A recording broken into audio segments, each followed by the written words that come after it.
Dans cette dernière partie, nous allons voir quelles sont les morphologies exprimées par les rivières dans les vallées à fond plat. Nous allons tout d'abord définir deux paramètres nous permettant de décrire la morphologie du lit mineur. Premièrement, la sinuosité. C'est le rapport de la longueur parcourue par l'écoulement entre deux points du cours d'eau, par la ligne droite reliant ces deux points. Plus ce rapport est élevé, plus l'écoulement fait de détours. Le lit mineur est dit rectiligne si la sinuosité est égale à 1, subrectiligne entre 1 et 1,2, sinueux de 1,2 à 1,5 et méandriforme au-delà de 1,5.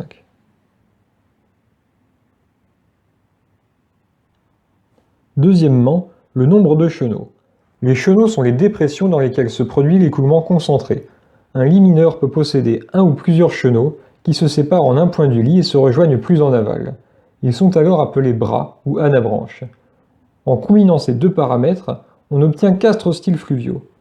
Un style rectiligne, avec un chenal unique rectiligne, un style tressé, avec un lit faiblement sinueux, à bras multiples, un style méandriforme, à chenal unique méandriforme, et un style anastomosé, à bras sinueux multiples. Ces 4 styles se différencient donc par la dynamique de leur bande active, ce qui va nous obliger à refaire un peu de sédimentologie fluviale. Il y a peu à dire du style rectiligne, car celui-ci est relativement rare dans les rivières naturelles et ne concerne que de courts tronçons. Nous allons donc commencer par décrire directement le style tressé. Le style tressé naît dans les rivières transportant une charge de fond importante, supérieure à 11% de la charge solide. Lors de l'étiage, les bancs d'alluvion forment des obstacles au courant qui se divisent en bras multiples, séparés par la partie émergée des bancs appelée barre de chenal. Les barres en contact avec la rive sont appelées barres latérales. Les barres de chenal et les barres latérales forment la bande active. La position des bras est instable, car les barres sont remaniées en partie, voire en totalité, lors des crues. D'après vous, dans quel type d'environnement les rivières en tresse sont-elles les plus fréquentes? Eh bien, c'est à proximité des chaînes de montagne, car c'est là que l'apport en charge de fond est le plus important, notamment au débouché des torrents, comme nous l'avons vu dans la vidéo précédente. Les barres sont alors principalement composées de galets et de graviers. En plaine, les vitesses de courant sont plus faibles. Il arrive donc que les barres qui évoluent peu au cours du temps soient colonisées par la végétation. Elles se stabilisent alors, durablement, et forment ainsi des îles. Voici deux exemples de rivières en tresse. À gauche, le lit d'une rivière présentant des barres, en Nouvelle-Zélande, et à droite, le lit de la Platte River, un affluent du Missouri présentant des îles. Voici une vue aérienne d'une rivière en tresse à Santiago, dans la cordillère des Andes, le Rio Maipo. Vous distinguez dans son lit de multiples bras séparés par des barres de chenal. Ici, une vue aérienne de la Loire, près d'Orléans. Vous apercevez les tours de la cathédrale d'Orléans à l'arrière-plan à droite. Si j'ai dit dans la vidéo précédente que la Loire était le plus beau fleuve de France, ce n'est pas uniquement parce que je viens d'Orléans. Non, ça serait du chauvinisme. Si c'est le plus beau fleuve de France, c'est pour une raison géomorphologique. C'est parce que c'est le dernier grand fleuve de France à avoir conservé son tressage, alors qu'il a disparu de la plupart des autres fleuves, comme le Rhône et le Rhin, à cause de la chenalisation artificielle des berges. Et c'est une bonne chose que la Loire conserve son tressage. D'une part parce que c'est agréable à regarder et à descendre en kayak, et d'autre part parce que les berges naturelles sont des milieux d'une grande richesse biologique. Les îles sauvages sont particulièrement importantes sur le plan écologique puisqu'elles constituent des refuges naturels où les oiseaux peuvent nicher à l'abri de l'homme et des prédateurs. Une autre vue aérienne de la Loire qui vous convaincra, j'en suis sûr, qu'il s'agit bien du plus beau fleuve de France, avec ses barres et ses îles naturelles. Si les berges de la Loire restent en majeure partie naturelles, ce fleuve n'est pas indemne de l'aménagement humain. En 150 ans, la berge active s'est réduite de 2/3 à cause de l'endiguement et de l'extraction des alluvions. C'est autant d'habitat naturel pour les espèces sauvages qui a disparu. Cela se traduit par la stabilisation des îles, comme vous pouvez le voir sur cette figure. Mais cela a également pour conséquence l'abaissement du lit fluvial, qui entraîne l'abaissement de la nappe phréatique alluviale et donc l'assèchement des puits, des adductions d'eau potable et des zones humides. C'est pourquoi l'extraction de sable dans le lit mineur de la Loire est interdite depuis 1992. Passons à présent au style méandriforme. Les méandres naissent dans les rivières transportant une charge de fond modérée, représentant 3 à 11% de la charge solide. Lorsqu'il s'écoule dans un méandre, le courant subit une force centrifuge. C'est très simple à comprendre pour ceux d'entre vous qui font de la course. Comme la distance à parcourir à l'extérieur de la courbure est plus grande qu'à l'intérieur, la vitesse d'écoulement diminue vers l'intérieur du méandre et augmente vers l'extérieur. Et donc que se passe-t-il si le courant ralentit? Eh bien si le courant ralentit, il dépose des sédiments. Et donc la rive convexe accumule des alluvions qui forment une barre de méandre. Et inversement, que se passe-t-il à l'extérieur du méandre? Eh bien la force centrifuge va entrer en compétition avec les forces de frottement au contact de la berge. Cela génère des tourbillons qui érodent la berge.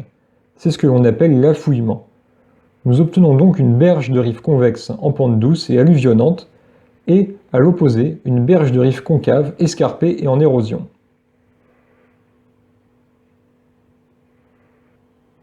Lors des crues, le cours d'eau déborde de son lit mineur et s'étale dans la plaine d'inondation, comme nous l'avons vu dans la vidéo précédente. Nous avons également vu que du fait de l'augmentation de la surface d'écoulement, la vitesse du courant diminuait. Et que se passe-t-il donc lorsque le courant ralentit? Eh bien, il dépose des sédiments. Comme le ralentissement est maximal immédiatement au sortir du chenal, c'est là que la charge de fond est déposée, et elle forme ainsi des bourrelets parallèles au chenal, appelés des levées. Voici deux exemples de rivières méandriformes sur l'altiplano bolivien et dans le bassin de l'Amazone. Vous distinguez dans les deux cas la bande active, formée par les barres de méandres au niveau des rives convexes. Voici une rivière française méandriforme, l'Isère, à Grenoble. En ville, les berges sont consolidées par l'homme, et donc elles n'évoluent plus. Dans la nature, en revanche, l'alluvionnement et l'érosion simultanée des berges opposées entraînent la migration du lit mineur à largeur constante, transversalement ou bien longitudinalement. À long terme, la migration des méandres peut entraîner la migration du lit mineur tout entier à l'intérieur de sa plaine alluviale. C'est ce qu'on appelle la défluviation ou avulsion. Vous voyez par exemple sur la carte à droite le tracé des méandres abandonnés du Rhin par la défluviation avant sa chenalisation artificielle au XIXe siècle. Il arrive parfois qu'un méandre se resserre jusqu'à ce que les deux rives concaves se rejoignent. Le méandre est alors court-circuité et abandonné. L'eau du méandre, abandonnée, cesse de circuler et forme alors un bras mort.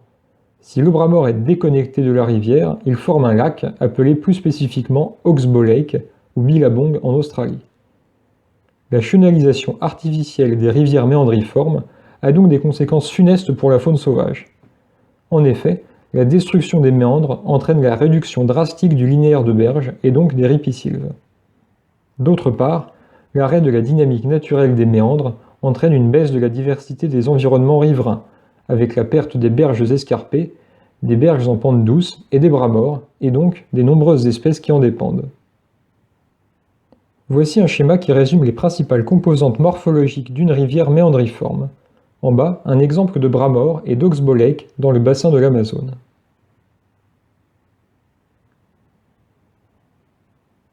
Comme nous l'avons vu dans la vidéo précédente, l'abaissement du niveau de base entraîne l'incision de la plaine alluviale. Si les méandres s'enfoncent à travers le substrat rocheux, leur capacité à migrer se réduit considérablement. On parle alors de méandres encaissés. Près de chez nous, par exemple, l'encaissement des méandres de la Seine dans la Craie a façonné les escarpements des rives concaves à Amfreville-sous-les-Monts, rive droite, et à Caumont, rive gauche.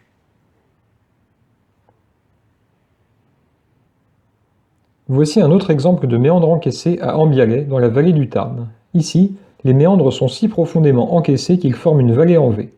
La presqu'île d'Ambialet est formée par la convergence de deux méandres extrêmement resserrés, dont les deux rives concaves ne sont séparées que d'une trentaine de mètres.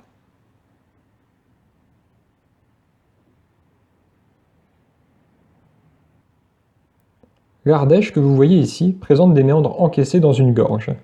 Au cours du Quaternaire, le plus resserré de ces méandres a été recoupé par la convergence des deux rives concaves. L'érosion fluviale du substrat géologique a épargné le haut de l'escarpement, formant ainsi la célèbre arche naturelle du pont d'Arc. Le lit abandonné de l'ancien méandre forme aujourd'hui la combe d'Arc. Le pont d'Arc est donc un exemple rare de défluviation d'un méandre encaissé.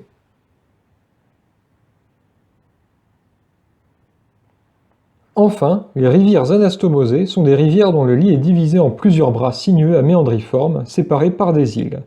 Les vitesses d'écoulement sont lentes et la charge en suspension importante. Les alluvions sont donc fins et les dépôts résistants à l'érosion, ce qui favorise la séparation des bras et la stabilisation des îles par la végétation. Voici un exemple de rivière anastomosée, le Rio Bermejo en Argentine, sur lequel nous achevons à présent ce second chapitre. Merci pour votre attention et à bientôt pour le prochain chapitre.